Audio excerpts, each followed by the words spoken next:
Hello दोस्तों, कुछ खट्टी कुछ मीठी। मैं हूँ अलबेली प्रीति।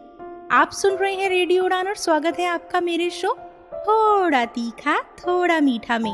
जैसा कि आपको पता है, मैं अपने शो को 2 सेगमेंट्स में सुनाने जा रही हूँ, जिसमें पहले सेगमेंट में आज मैं आपको एक इंटरेस्टिंग स्टोरी सुनाऊंगी और दूसरे सेगमेंट में आज हम जिंदगी की छोटी छोटी बातें जो हल्की फुल्की तो हैं पर जिनमें गहराई बहुत है के बारे में बात करेंगे। तो चलिए शुरू करते हैं पहले सेगमेंट से। कहानी का नाम है वो आखिरी खत।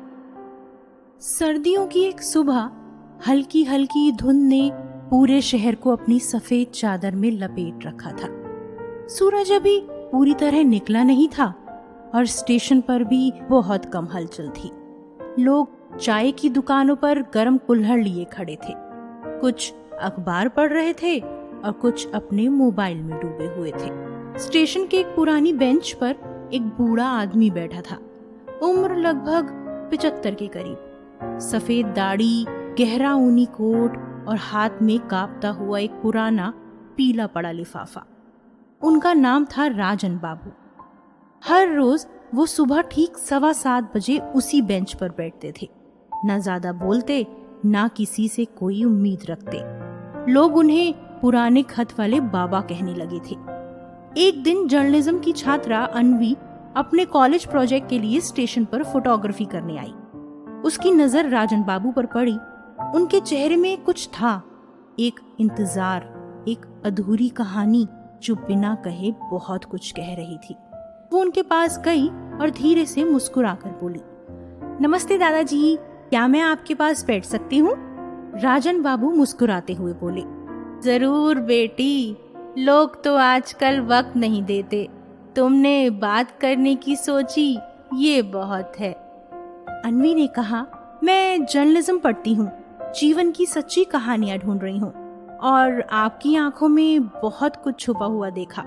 राजन बाबू ने अपने कांपते हुए हाथों से लिफाफा उसकी ओर बढ़ाया। राजन बाबू ने कहा, ये मेरी कहानी है, इसे पढ़ लो, फिर सवाल पूछना। अन्वी ने कांपते हाथों से लिफाफा खोला। उसमें एक चिट्ठी थी, सुंदर और साफ लिखावट, शायद किसी महिला की। दिनांक 12 फरवरी 1971। प्रिय राजन, जब तुम ये चिट्ठी पढ़ रहे होंगे तब मैं शायद तुम्हारे पास न रहूं। ये आखिरी बार है जब मैं तुम्हें ये लिख रही हूँ। मुझे माफ करना, मैं तुम्हें बिना बताए जा रही हूँ। माँ बाबा ने मेरी शादी कहीं और तय कर दी। मैंने बहुत कहा, बहुत रोई, लेकिन हमारे जमाने में बेटियां सिर्फ चुप होती थी। मैं तुम्हें बेइंतहा मोहब्बत करती हूँ। अगर जीवन में दोबारा मिले तो मैं सिर्फ तुम्हें चुनूंगी। तुम बहुत अच्छे हो राजन, और मैं जानती हूँ तुम मेरा इंतजार करोगे।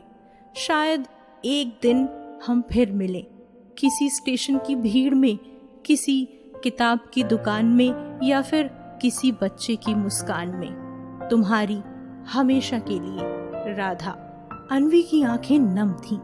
अन्वी ने कहा, क्या आप राधा जी से कभी दोबारा मिले? राजन बाबू ने कहा, नहीं, पर हर रोज इस स्टेशन पर आता हूँ, क्योंकि यही वो जगह है जहाँ मैंने उसे पहली बार देखा था। नीली साड़ी, हाथों में किताब और बालों में गुलाब।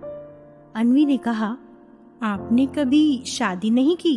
राजन बाबू ने धीरे से कहा, नहीं, राधा के बाद किसी और के लिए दिल ही नहीं बचा। उसका आखिरी वादा था कि वो फिर लौटेगी। मैं उस वादे को निभा रहा हूँ। अन्वी कुछ बोल ही नहीं सकी, उसकी आंखों से आंसू बह रहे थे। इसके बाद अन्वी हर दिन राजन बाबू से मिलने आने लगी। वो उनकी बातें रिकॉर्ड करती, तस्वीरें खींचती और धीरे धीरे उनके जीवन की कहानी को एक डॉक्यूमेंट्री में ढालने लगी। राजन बाबू को फिर से कोई सुनने वाला मिल गया था और अन्वी को एक सच्ची अमर प्रेम कहानी। कुछ महीनों बाद डॉक्यूमेंट्री रिलीज हुई। उसका नाम था वो आखिरी खत। लाखों लोगों ने इसे देखा, सराहा और जाना कि सच्चा प्यार किसी नतीजे का मोहताज नहीं होता। डॉक्यूमेंट्री रिलीज होने के 1 हफ्ते बाद राजन बाबू उसी स्टेशन की बेंच पर हमेशा की तरह बैठे थे, लिफाफा हाथ में। लेकिन इस बार उनकी आंखें बंद थीं। पास पड़ी चिट्ठी पर बस एक आखिरी लाइन और जुड़ी थी, जो शायद उन्होंने ही लिखी थी। राधा, मैं आ रहा हूं, अब और इंतजार नहीं होता। कुछ प्यार अधूरे ही अच्छे लगते हैं, क्योंकि वो हमें सिखाते हैं सच्चा प्यार होने के लिए साथ जरूरी नहीं, निभाना जरूरी होता है। आप सुन रहे हैं रेडियो उड़ान और शो का नाम है थोड़ा तीखा थोड़ा मीठा। जैसा कि आपको मैंने बताया था, दूसरे सेगमेंट में आज हम जिंदगी की छोटी छोटी बातों के बारे में बात करेंगे। तो चलिए शुरू करते हैं। दोस्तों, सुबह की शुरुआत, सुकून की पहली चाय। सुबह के 5 बजे का अलार्म बजा, लेकिन असली जंग तो अलार्म बंद करके फिर से सोने और जागने के बीच की होती है। कभी लगता है बस 5 मिनट और फिर वही 5 मिनट कभी कभी पूरा घंटा खा जाते हैं। फिर जब आँख खुलती है तो घर में धीमी धीमी आहटें शुरू हो जाती हैं। मम्मी का चाय चढ़ाना, बाहर से दूध वाले की साइकिल की बेल, और अगर आप लखनऊ, बनारस और भोपाल जैसे शहरों में हो तो किसी आंटी की सुबह 6 बजे से सुर में बसा है राम का नाम वाली भजन प्लेलिस्ट। लेकिन इसी सब में एक अलग सुकून होता है। सबसे पहला काम, चाय की पहली चुस्की। वो चाय जो नींद को हराती है, दिमाग को जगाती है और दिल को थोड़ा सा सुकून देती है। चाय के साथ टीवी का न्यूज़ चैनल भी चलता है, लेकिन असली हेडलाइन तो चाय के साथ बैठकर खिड़की से बाहर देखना है। गर्मी का मौसम हो तो सूरज अपनी नींद से थोड़ा जल्दी उठता है, और सर्दियों में वो भी कंबल से बाहर नहीं निकलता। पंछियों की चहचहाहट, कभी कभी आसमान में उड़ती पतंग और दूर बजती किसी मस्जिद से आजान, ये सब सुबह के संगीत जैसे लगते हैं। और इस सब के बीच एक छोटी सी बात याद रखने वाली होती है कि हर सुबह एक नई शुरुआत है। बीते दिन की टेंशन को वहीं छोड़ दो जहां वो थी। आज एक नया पन्ना है और आप उसके लेखक। अब शुरू होता है दफ्तर का सफर। ऐसा लगता है जैसे जिंदगी ट्रैफिक में भी चलती है। सुबह की चाय के बाद अगला पड़ाव तैयार होना। कभी कभी लगता है जैसे अलमारी में कपड़े तो हैं पर पहनने लायक कुछ नहीं, और फिर वही पुरानी शर्ट जो लास्ट टाइम पहन ली थी वाला तर्क मन को बहलाकर बाहर निकल आता है। टिफिन की आवाज से मम्मी की ममता झलकती है, खा लेना टाइम से, और वो हाँ हाँ का जवाब रास्ते में हवा हो जाता है। अब असली एडवेंचर शुरू होता है, दफ्तर का सफर। बस स्टॉप पर खड़े लोग, सबके चेहरे अलग पर मूड एक जैसा, नींद में डूबा हुआ सा। किसी के हाथ में किताब और किसी के कान में ईयरफोन। एक आदमी जो रोज एक ही सीट पर बैठकर अमिताभ बच्चन की तरह सर हिलाते हुए अखबार पढ़ता है। कभी कभी बस में अचानक कोई बच्चा रो देता है और पूरा माहौल लाइव कॉन्सर्ट जैसा हो जाता है। अगर आप मेट्रो से जाते हैं तो वहाँ के अपने ही किस्से हैं। एक्सक्यूज मी, थोड़ा साइड हो जाएं, से लेकर आपका स्टेशन आ गया है तक। और हाँ, वो announcement, please mind the gap between the train and the platform. कई बार सफर में किसी अनजान से छोटी सी बात हो जाती है। आपकी घड़ी बहुत अच्छी है, ये स्टेशन कब आएगा? या फिर सिर्फ एक मुस्कान, और बस दिन बन जाता है। ट्रैफिक में फंसे लोग रेड लाइट पर ना जाने क्या क्या सोचते हैं। कुछ लोग शीशे में खुद को निहारते हैं, कुछ बीवी की कॉल से बचते हैं, और कुछ बस खामोशी से दूर कहीं देखने लगते हैं, जैसे जिंदगी कहीं पीछे छूट रही हो। और एक बात तो पक्की है, ट्रैफिक भले धीमा चले पर ख्वाब तेज भागते हैं। कभी कभी लगता है कि ये सफर भी एक कहानी है। हर दिन एक जैसे रास्ते, पर हर दिन नए लोग, नए ख्याल और नए पल। थोड़ा मुस्कुराइए, आप सफर में हैं। अब आगे बढ़ते हैं दादी नानी के किस्से की तरफ। वो एक था राजा और एक थी बात। जब मोबाइल नहीं था, नेटफ्लिक्स नहीं था और टीवी पर एक ही चैनल आता था, तब हमारी एंटरटेनमेंट इंडस्ट्री थी दादी और नानी। रात को खाना खाने के बाद दादी की चारपाई पर बैठना और पूछना, दादी आज कौन सी कहानी सुनाओगी? और फिर शुरू होता था एक ऐसा सफर जहाँ न टाइम लगता था न टिकट चाहिए होती थी। एक था राजा, एक थी रानी, पर हर बार कहानी अलग। कोई कहानी होती थी उस चतुर लोमड़ी की जो शेर को भी चकमा दे जाती थी, और कभी कोई सच्चे दोस्त की जो जंगली हाथियों से भी भिड़ जाता था। इन किस्सों में सिर्फ मनोरंजन नहीं होता था, एक नजरिया भी छुपा होता था। दादी कहती थी, सच्चाई की राह मुश्किल होती है पर मंजिल उसी से मिलती है। नानी अक्सर कहती थी, जो जैसा करता है वैसा ही भरता है। और हमें लगता था हाँ हाँ ठीक है, लेकिन आज जब जिंदगी असली मोड़ पर आई तो वही बातें सच्ची लगी। दादी नानी की कहानियां सिर्फ किस्से नहीं थे, वो बिना किसी गूगल सर्च के दिए गए लाइफ लेसन थे। और क्या कमाल की बात है ना, जब वो कहानियां चलती थी तो नींद नहीं आती थी, बल्कि सपना देखने की हिम्मत आती थी। आज भले ही वो दादी की कहानियां व्हाट्सएप स्टोरी में बदल गई हों, लेकिन उनकी आवाज, उनका अंदाज अब भी दिल के किसी कोने में जिंदा है। तो चलिए एक कहानी याद करते हैं। एक बार की बात है, एक साधु बाबा नदी किनारे तप कर रहे थे। एक बच्चा रोज उनके पास आता और कहता, बाबा मैं बड़ा आदमी बनना चाहता हूँ। बाबा मुस्कुराकर कहते, तो रोज एक काम ऐसा करना जो दूसरों के चेहरे पर मुस्कान ला दे। बच्चा बोला, उससे क्या होगा? बाबा बोले, बड़ा वही होता है जो दिलों में रहता है, अखबार में नहीं। तो अगली बार जब दादी नानी की कोई बात याद आए तो उसे सिर्फ याद मत करो, किसी को सुना भी देना। अब आगे बढ़ते हैं रिश्तों की मिठास के साथ, थोड़ी नोक-झोंक और थोड़ा प्यार। जिंदगी की सबसे अनमोल चीज अगर कोई है तो वो है रिश्ते। ये नजर नहीं आते लेकिन महसूस खूब होते हैं। भाई बहन की टांग खिंचाई, भाई बहन का रिश्ता एकदम यूनिक होता है। एक पल में लड़ाई और अगले ही पल चुपके से अपने हिस्से का खाना उसके लिए छोड़ देना। भाई बोले, तू गोरी होकर भी इतनी सीधी क्यों नहीं है? और बहन बोले, तू काला होकर भी इतना कड़ता क्यों है? और फिर दोनों हंसी में लोटपोट। रक्षाबंधन पर भले ही गिफ्ट के लिए 100 बहाने हो, पर जब बहन बीमार हो तो वही भाई सबसे ज्यादा परेशान होता है। पापा की डांट और प्यार। पापा अक्सर सख्त दिखते हैं, पर उनके प्यार की गहराई सिर्फ वही समझ सकता है जिसने उनकी चुप्पी में चिंता देखी हो। पापा का वो फोन क्यों नहीं उठाया? असल में होता है मैं चिंता में था।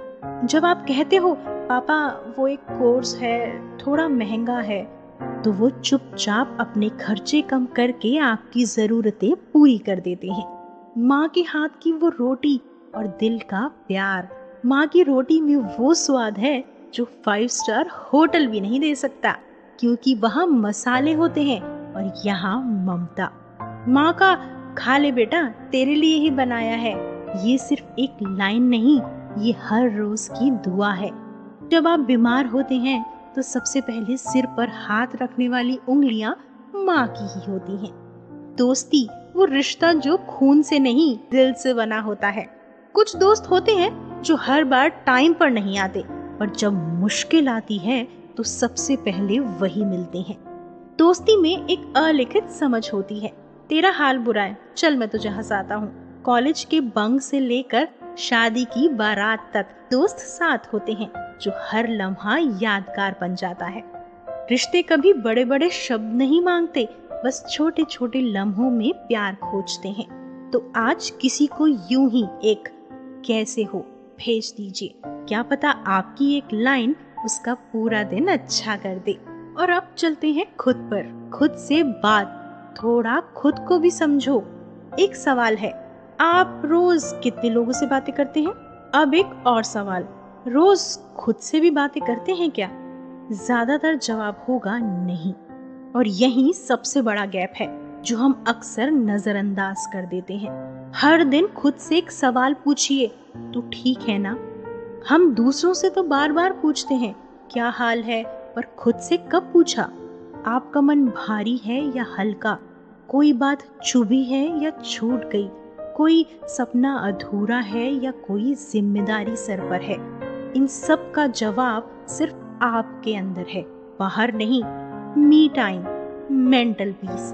हर दिन सिर्फ 10 मिनट निकालिए, बिना मोबाइल, बिना शोर शराबे के, बस अपने साथ बैठिए। वो 10 मिनट आपको दुनिया से डिस्कनेक्ट और खुद से कनेक्ट करवा सकते हैं। कभी मन करे तो लिखिए एक डायरी, कुछ लफ्ज, कुछ ख्याल। हो सकता है वो आपकी सबसे अच्छी किताब बन जाए। एक छोटा सा थेरेप्यूटिक रूल, रोज एक काम सिर्फ अपने लिए करो, चाहे तो वो एक कप चाय अकेले में पीना हो, या अपनी पसंद का गाना बिना रोक टोक के सुनना, या बालकनी में बैठकर बस आसमान निहारना। हर दिन एक छोटा सा हिस्सा सिर्फ अपना होना चाहिए। एक छोटी सी कविता, मैं भागता रहा दुनिया के साथ, कभी रेस में, कभी रिश्तों के साथ, पर आज रुककर सोचा ये बात, क्या खुद से हुई कभी मुलाकात? आईना भी कहता है हर रोज, जो सबसे करीब है वो तुझसे दूर क्यों है वो दोस्त। चल आज एक वादा करते हैं, खुद को भी थोड़ा प्यार करते हैं। खुद से जुड़ना सबसे बड़ी जीत है, तो चलिए आज की रात खुद के नाम, थोड़ा सुकून, थोड़ा अपनापन। अब चलते हैं रात की शांति की तरफ। चांद की चुप्पी में बातें बहुत होती हैं। दिन भर की भागदौड़, मीटिंग्स, काम, रिश्ते, टेंशन, हंसी मजाक, सब कुछ जैसे एक पॉज बटन पर आ जाता है जब रात होती है। बत्ती बुझाकर जब हम बिस्तर पर लेटते हैं, तब असली सोच शुरू होती है। वो चुप्पी जो सबसे ज्यादा बोलती है।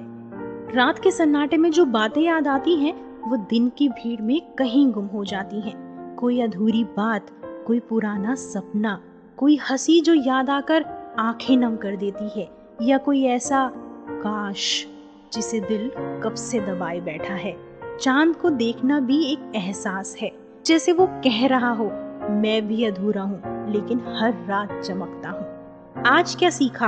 एक छोटा सा आत्मचिंतन। दिन के आखिर में एक छोटा सा सवाल खुद से पूछिए, आज क्या सीखा? जरूरी नहीं कि हर दिन बड़ा सबक दे, कभी बस ये सीख भी काफी होती है कि अगली बार मुस्कुराते हुए जवाब देना है, या कल थोड़ा कम गुस्सा करना है।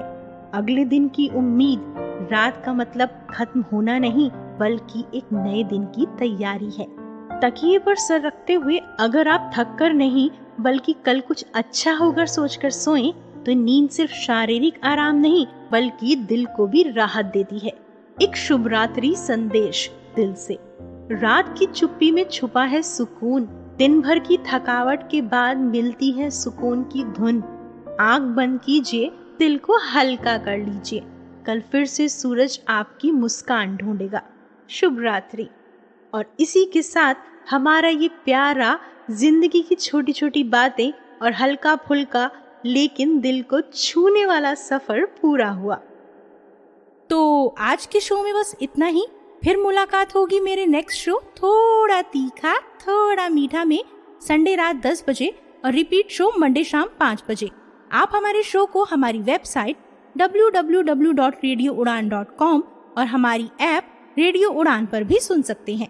तब तक के लिए गुड बाय। अपना ध्यान रखिए, खुश रहिए,